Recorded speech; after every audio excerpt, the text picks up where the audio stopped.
د ملکې لټون. یو وخت له وختونو د ارشدي په نوم یو پاچا اوسېده. د په ډېره مینه پاچاهي کوله او د خپلو خلکو یې ښه خیال ساته. خلک ترې هم ډېر بېحده خوشحاله وو. تاسو شاید فکر وکئ چې داسې پاچا به خامخا خوشحاله وي، خو ارشدي خوشحاله نه و. ګورئ، هغه یو قوي، هوښیار او زړور پاچا و.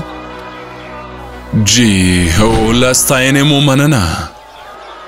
هیله کوم پاچا سلامت، خو له دومره ښو ځانګړتیاو سره سره هغه داسې څوک نه لرل چې خپله خوشحالي ورسره شریکه کړي. مطلب دا چې هغه کومه ملکه نه درلوده. هغه د ځان لپاره د یوې مناسبې ښځې په لټ کې ټول هېواد وپلټلو، خو هېڅ داسې ښځه پیدا نه شوه چې له هغه سره مناسبه وي، لکه د دې په شان. دا دې ولې خوښه نه شوه؟ هغه زما په یوه ټوکه هم پوه نه شوه. هیڅ یوه یې هم نه پوهیږي چې څنګه په خوشحالي ژوند وکړي. نو څرنګه ملکه مو خوښیږي؟ داسې یو څوک چې د ژوند تجربې خوښوي، هوښیاره او ټوکي وي. پوهیږي که نه چې څه وایم؟ نه پوهیږم چې کله به داسې څوک ومومم. یوه ورځ هغه د سلطنت د کښتیو په لنګرځای کې د سوداګرو یوه کښتۍ ولیده. په ډېره علاقه یې هغوی ته کتل. شاید د هغوی سفرونو او تجربو په اړه یې فکر کاوه. فکر کوم چې د بحري کښتیو غلې سره واده وکړم. فکر کوم چې ستاسو خلک به ستاسو له دې پرېکړې خوشحاله نه شي. رښتیا هم. ارشدي د کښتیو کارکوونکو ته کتل او ذهن ته یو خیال راغی. بحري سوداګر خو په ټوله نړۍ ګرځي. شاید دوی ته داسې کومه ښځه معلومه وي چې زما لپاره مناسبه وي. نو ارشدي د سوداګرو په خوا ورغی او خپله پوښتنه یې وړاندې کړه. داسې یوه ښځه چې ستاسو وړتیا ولري پاچا سلامت. شهزادګۍ هیلینا څنګه ده؟ د لرې لویدیځ هېواد شهزادګۍ. ما اورېدلي چې د ښایست لپاره یې ډېر خلک غوښتونکي دي، او همداشان هغه د یو جادوګر لور هم ده. ولې یې تر اوسه واده نه ده کړی؟ د هغې په هکله عجیبې کیسې شته پاچا سلامت، چې څرنګه هغه د خلکو له لاسه وځي. یعنې تښتي؟ نه، مطلب مې له وتلو و. زه خپله هم نه پوهیږم. دا یوازې هغه څه دي چې موږ د خلکو نه اورېدلي. که څه هم چې ارشدي لږ ګیج شو، خو ډېر خوشحاله هم شو.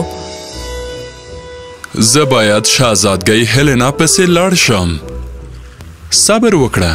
له دې ځای نه د هغې تر هېواده سفر 10 کاله نیسي. څه؟ او بیرته راتګ به هم 10 کاله ونیسي پاچا سلامت. د دې خبر په اورېدو سره ارشدي په رښتیا هم ډېر خواشینی او په بد حالت شو. هغه سوداګرو ته انعام ورکړ او په ژورو سوچونو کې بیرته خپلې ماڼۍ ته روان شو. پاچا په فکرونو کې ډوب و او هیڅ پوه نه شو چې په کومه خوا روان دی. پاچا سلامت، چیرته روان استی؟ څه؟ زه چیرته یم؟ هغه د غنمو یوې کروندې ته رسېدلی و چې ډېره ښکلې او طلایي ښکارېده. د دې کروندې دهقانان به ډېر ښه او زیارکښ وي. پاچا ارشدي شاوخوا وکتل او 4 کسان یې ولیدل چې په کرونده کې بوخت دي. کله چې هغوی ولیدل چې پاچا یې په لورې را روان ده، نو چټک په درنښت ودرېدل. دا کرونده چا پورې اړه لري؟ زموږ خپله ده پاچا سلامت. موږ ورونه د یوې کروندګرې کورنۍ څخه یو. موږ یوې کوو او بیا یې کرو، او همدارنګه خپلې ځانګړې خصوصیات هم ساتو. ډېره جالبه ده. پوښتنه ترې وکړه چې کوم خصوصیات؟ هیله کوم خیر دی پاچا سلامت. پاچا له ځوانانو څخه وغوښتل چې د خپلو خصوصیاتو په هکله وغږیږي. تر ټولو مشر اډمون وویل چې هغه دومره لوړ برج جوړولی شي چې له هغه ځایه د نړۍ ټول رازونه لیدل کیدی شي. دوهم چې کاستیا نومیده، وویل چې هغه کولی شي داسې چټکه کښتۍ جوړه کړي چې د پاچا تر ټولو ښې کښتۍ به مخکې کړي. زه فکر کوم چې دا یوازې لاپه دي. خو دا هر څه ډیر په زړه پورې ښکاري. دریم ورور دیمیان وویل هیڅ کله کوم مخلوق له ده څخه تښتېدلی نه دی، ځکه چې هغه د نیولو لپاره هر ډول وسایل جوړولی شي او فرق نه کوي چې دا مخلوق چیرته ځي، هغه یې تل نیولی شي. ډیره ګرانه ده چې په دې هر څه باور وکړم. او ته څه کولی شې ځوانه؟ کشری ورور اوریل وویل چې کولی شي انسانان، ځناور، مرغان او هر هغه څه چې مخته راځي د ځان خواته جذب کړي. ستاسو خصوصیات خو ډیر غیر معمولی دي. پاچا د څلورو ورونو خواته وکتل او ژور فکر یې وکړ. ولې؟ ځکه چې همدغه یې په کار و. تاسو نه ګورئ؟ دوی کولی شي تاسو تر شهزادګۍ هیلینا ورسوي. په دې توګه هغه خپله غوښتنه دوی ته وویلې او هغوی هم په خوشحالۍ ومنله. په بل سهار درې ورونه د کار لپاره سره راټول شول. پاچا د هغوی لپاره د بیلابیلو توکو غوښتنه کړې وه، لکه له بهترینو کاڼو نیولې تر قوي اوسپنې پورې.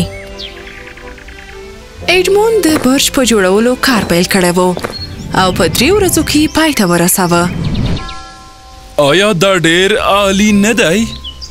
برج ته په کتو یې ایډموند ته وویل او لاړو چې کستیا پیدا کړي. ستا ورور مې ولیدو چې ډیره عجیبه کښتۍ یې جوړوله. کومې کښتۍ چې هغه جوړوي هغه عادي کښتیو ته ورته نه دي، ځکه خو د هغه ډیرې خاصې دي. رښتیا هم چې کله دوی لنګر ځای ته ورسېدل نو هغه کښتۍ چې کستیا جوړه کړې وه ولاړه وه. په رښتیا هم چې ډېره عجیبه وه او ځینو شاید ورپورې خندلې وي، خو پاچا هیڅ ونه خندل. ما ویل چې پاچا ونه خندل. بخښنه غواړم. پاچا سلامت، کښتۍ تیاره ده.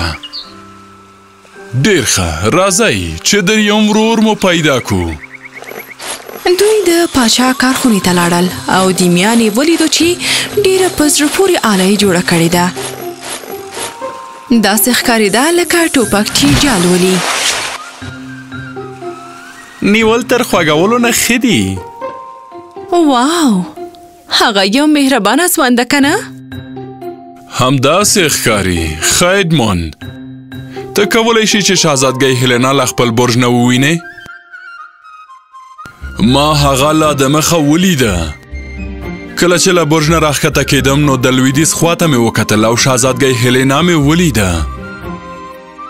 هغه ډیره ښایسته ده خو له هرې خوا یې کلکه ساتنه کیږي. پاچا سلامت، دا خو به ستونزمنه شي.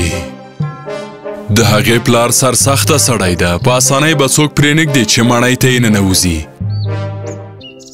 تاسو ویلي وو چې هلته په رسېدو به 10 کاله ووځي، خو زما کښتۍ به مو په 1 اونۍ کې به ورسوي.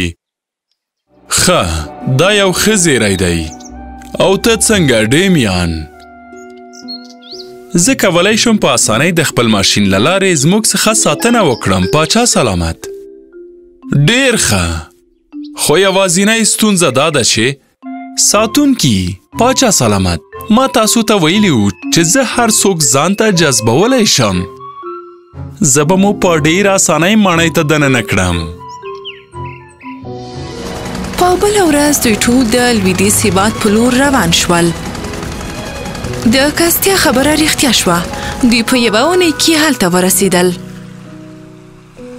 موږ باید ماڼۍ ته لاړ شو. اورل، اورل، او ته څومره ښایسته کوچنی سپی یې. اورل، دا د جذبولو قدرت دی، د هیلینا شهزادګۍ لپاره وساته. ښه پاچا سلامت. او له دې سره دوی ماڼۍ ته دننه شول چیرې چې اوریال لاس په کار شو. داسې ښکاري چې ساتونکي دوکه شول، خو ګمان نه کوم چې دننه به مو پرېږدي. وګورئ، اورل موږ ته اشاره کوي، موږ رابولي. پاچا او نورونه په ډېرې خوشحالۍ خو په آرامه ماڼۍ ته دننه شول. دا هلکی عالی دی. په دې توګه اوریال هغه ټول ساتونکي چې ورسره مخ کېدل ځان ته جذبول تر هغې چې ټوله ډله په دربار کې د تخت مخې ته ورسېده. تاسو څرنګه رادننه شوئ؟ زما ساتونکي چیرې دي؟ پاچا سلامت، موږ ټول سوداګر یو او ستاسې هیواد په اړه مو ډېر څه اورېدلي. ټول پوهیږي چې داسې یو هیواد به تر ټولو غوره پاچا ولري. اوریال په هره توګه جادوګر دوکه کړ او هغه له ډېره ویاړه سور او موسکی شو. د دې هر څه کتل دې شرمنده کوي نه پاچا سلامت؟ ها؟ او بخښنه غواړم، زما پام نه و. ولې؟ او ښایسته شهزادګۍ هیلینا دلته ده. د هغې ښایست رښتیا هم یوازې یوه اوازه نه وه. هغې په ځیر ځیر دې هر څه ته کتل. پاچا سلامت، که ستاسو لور سره وغږېږو څه ستونزه خو به نه وي؟ ها؟ نه، یعنې زه ډاډمنه یم چې تاسو یو پوه، مهربان او ډېر هوښیار انسان یاست. همداسې نه ده؟ پاچا اجازه ورکړه او اوریال د شهزادګۍ په جذبولو پیل وکړ. د هغې ښایست او سترګو په هکله یې خوږې خبرې کولې، حتی چې پاچا ارشیدي هم له شرم نه سور شو. خو په شهزادګۍ هیلینا یې هیڅ اثر نه کاوه. ګرانه، ډېرو خلکو زما د جذبولو هڅه کړې، ځکه خو ستا طریقه ما نشي متاثره کولی. او ګرانه، دې خبرې پاچا او ورونه ډېر حیرانه کړل. د دې تمه خو مې نه درلوده. او خدایه، اوس به څه وکړو؟ زه نه پوهېږم. ولې؟ هر څه ورته رښتیا نه وایي؟ ها؟ رښتیا؟ هغه به ګټه وکړي؟ آیا ته کوم بل ښه نظر لرې ښاغلیه؟ شهزادګۍ هیلینا، زه پاچا ارکیډې یم او له ډېر لرې راغلی یم تر څو ستاسو سره واده وکړم. البته که چیرې ستاسو خوښه وي. صداقت؟ دا راته نوي دي. سمه ده، زه به تاسو سره ستاسو سلطنت ته لاړه شم. تا ولیدل که نه؟ ما درته ویلو چې منې. تا خو ته باید ما ونیسې. څه؟ یعنې څه مطلب مو دی؟ بیا به وروسته پوه شې. له غوښتنې ارشیدي ګیج شو، خو له جادوګر سره یې خدای پاماني وکړه او شهزادګۍ کښتۍ ته راوستله. هغه ور وخته او له هېواد څخه ووتله. یوه ورځ د بهر په منځ کې شهزادګۍ ناڅاپي پاچا ته راغله. دا لوی بهر ما ستړې کوي، ځکه مې پرېکړه کړې چې بیرته کور ته لاړه شم. کور ته؟ خو څنګه؟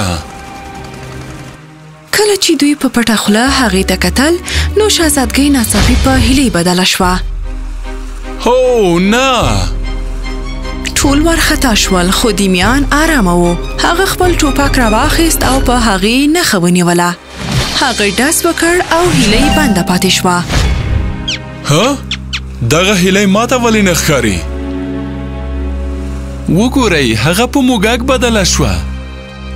زه فکر کوم چې له نیولو څخه یې همدا مطلب و. څرنګه چې له ټوپک نه وتلی جال په کښتۍ کې راوغورځېدو، دیمیان په موږک پسې لکه د لیونۍ پیشو منډه کړله. هغه اوس یو کب ده. دیمیان ورپسې د سمندر تل ته لامبو شروع کړه او بالاخره یې کب ونیولو.